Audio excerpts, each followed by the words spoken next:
Kesabaran Dewi Persik habis, Ibu Angga Wijaya dinilai ikut campur soal kisruh rumah tangga.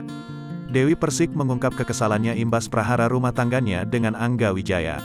Selama ini Dewi Persik sudah berusaha untuk menjadi istri yang baik. Namun sayangnya, kesabaran Dewi Persik dalam menghadapi sang suami justru terancam berakhir dengan perceraian.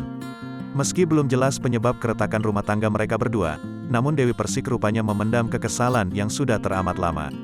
Bukan karena orang ketiga dalam rumah tangganya, melainkan karena keterlibatan sang mertua atau Ibunda Angga Wijaya diduga menjadi pemicu rencana gugatan cerai. Pasalnya, dalam sebuah video yang viral di media sosial, Dewi Persik belak-belakan menceritakan persoalan biduk rumah tangganya dengan Angga Wijaya. Kan hampir 4 tahun ini aku memendam semua itu. Setiap ada masalah, Dewi itu pingin ke rumah tangga yang lain. Diselesaikan berdua, jangan sampai pihak ketiga ikut campur. Tapi di sini pihak ketiga selalu ikut campur. Ditahan sekali, 2 kali, 3 kali, 4 kali. Akhirnya tahun keempat ini Dewi muntap, meledak, gue gak bisa diginiin terus, ini bukan gue. Jelas Dewi Persik dikutip tribunstyle.com, Sabtu, tanggal 25 Juni tahun 2022. Dewi Persik mengaku, terkejut dengan apa yang terjadi dalam biduk rumah tangganya, sebab semua baru terbuka setelah berjalannya waktu.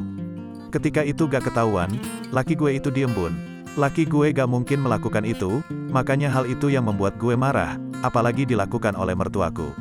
Karena mertua Dewi itu orangnya kalem bun, adem gak kayak Dewi Persik, tapi kenyataannya menyiksa aku, katanya ia sedikit menyayangkan, sikap mertuanya yang setiap ada keluhan selalu disampaikan kepada pembantunya di rumah atau ke orang lain. Tapi kan etikanya gak benar, gak begitu cara bicaranya, katanya bahkan Ibunda Angga Wijaya, disebut Dewi Persik sering menangis sambil mengadu ke pembantunya di rumah. Aduh kasihan banget anakku, yang begini-begini. Aduh ku bilang lebay banget, padahal ngapain-ngapain anaknya juga enggak. Aku tuh gak suka bun nangis-nangis di pembantu. Jadi kesel aja bun, ibu mertua dikit-dikit nangis ke pembantu. Ngapain coba emang anaknya diapain? Justru anaknya ama gue ku beri kasih sayang, jelasnya.